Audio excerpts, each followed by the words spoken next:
जैसे होंगे। आज आप लोगों के लिए मैं बहुत ही महत्वपूर्ण प्रश्न लेके आ रहा हूं। आप लोग अगर अभी तक हमारे चैनल को सब्सक्राइब नहीं किए हैं तो कृपया चैनल को सब्सक्राइब करके बेल आइकन की घंटी को दबा लें, जिससे समय समय पर हमारा वीडियो आपको मिलता रहे। तो चलते हैं अपने प्रश्न की तरफ। प्रश्न नंबर 1, भारतीय राष्ट्रीय आंदोलन के 1950 से 1917 की अवधि को क्या कहा जाता है?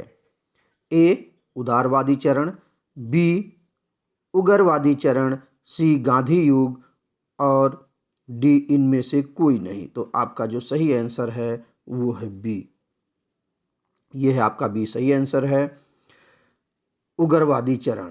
प्रश्न नंबर 2, भारतीय परिषद अधिनियम 1909 का सर्वग्राही नाम क्या था? ए, संसद अधिनियम, बी, मॉन्टेग्यू चेम्सफोर्ड सुधार, सी, मार्ले मिंटो सुधार, डी, न्यायपालिका अधिनियम। तो आपका सही आंसर है सी, मार्ले मिंटो सुधार। प्रश्न नंबर 3, भारतीय इतिहास में 1912 का ऐतिहासिक महत्व क्या था? ए, महात्मा गांधी की मृत्यु, बी, बंगाल का विभाजन, सी, राजधानी का कोलकाता से दिल्ली स्थानांतरण, डी, लॉर्ड माइकल की हत्या। तो आपका सही आंसर है सी, राजधानी का कोलकाता से दिल्ली स्थानांतरण। प्रश्न नंबर 4, बंगाल विभाजन 1905 के पीछे ब्रिटिश सरकार का क्या उद्देश्य था? ए, बंगाल में अकाल के कारण उत्पन्न आर्थिक व्यवस्था को दूर करना, बी, बंगाल में मुसलमानों की हत्या करना, सी, बंगाल में बढ़ते हुए राष्ट्रवाद को दबाना, डी, इनमें से कोई नहीं। तो आपका जो सही आंसर है ये बी, संत। इसको आप लोग काट दीजिएगा, इससे कोई मतलब नहीं है। प्रश्न नंबर 5, निम्नलिखित में किसका योगदान होम रूल लीग की स्थापना में नहीं था? प्रश्न देखें, निम्नलिखित में से किसका योगदान होम रूल लीग की स्थापना में नहीं था? बाल Gangadhar Tilak, Annie Besant B, सी, एस सुब्रमण्य अय्यर, और डी, टी एस आलकाट। तो ये आपका जो है सही आंसर है डी, टी एस आलकाट। अब प्रश्न नंबर 6, सूरत की फूट 1907 के बाद कांग्रेस किसके हाथ में आ गई? सूरत की फूट 1907 के बाद कांग्रेस किसके हाथ में आ गई? ए, गरम दल वालों के, बी, नरम दल वालों के, सी, उग्रवादियों के, और डी, निष्क्रिय। तो आपका सही आंसर है ये बी, वालों के, नरम दल वालों के। इसके विषय में थोड़ी जानकारी दे दें। कांग्रेस का सूरत अधिवेशन 1907 ईस्वी में सूरत में संपन्न हुआ था।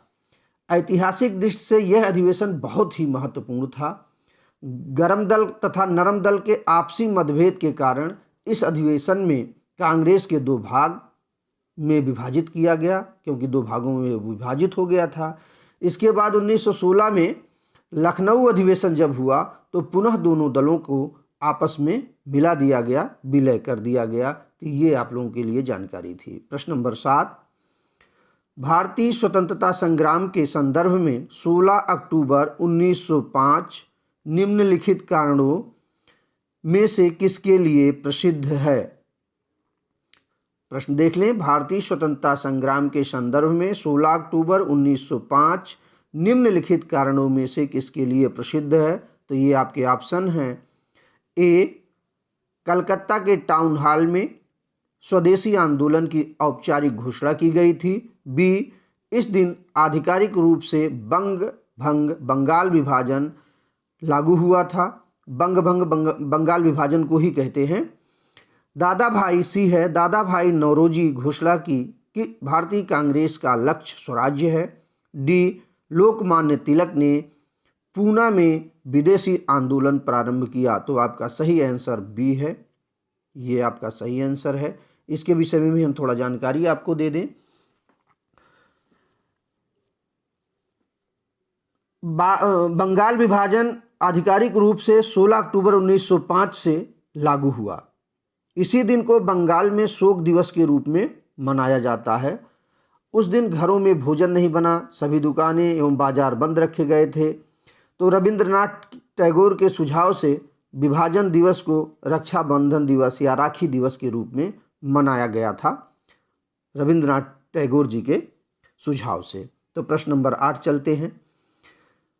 किस सिख गुरु ने गुरु नानक की जीवनी लिखी? किस सिख गुरु ने गुरु नानक की जीवनी लिखी?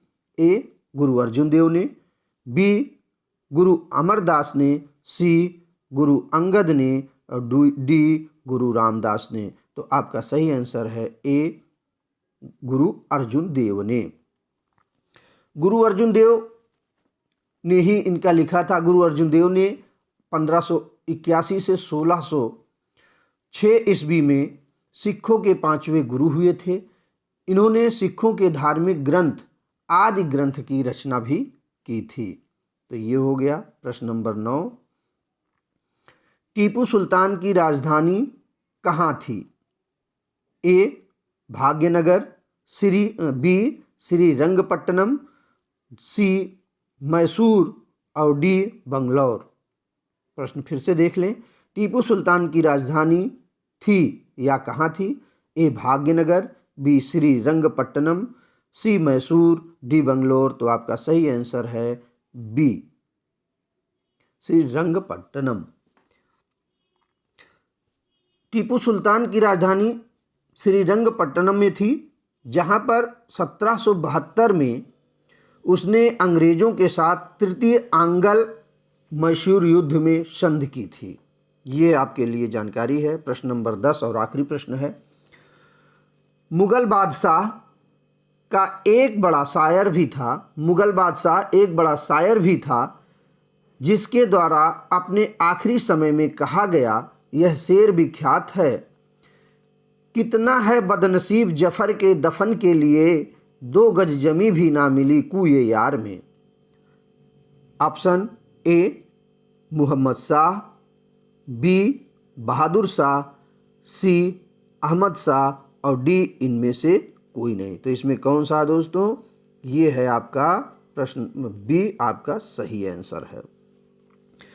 एक चीज़ और आपको बताऊं, बहादुर शाह जफर मुगल साम्राज्य के आखिरी शहंशाह थे और उर्दू के जाने माने शायर भी थे। 1857 का प्रथम भारतीय स्वतंत्रता संग्राम में भारतीय सिपाहियों का नेतृत्व भी किया था और जब ये हार गए थे तो अंग्रेज़ों ने इनको बर्मा में भेज दिया था, जिसे आज आप म्यांमार समझते हैं, और बर्मा में ही अर्थात म्यांमार में ही इनकी मृत्यु हुई थी।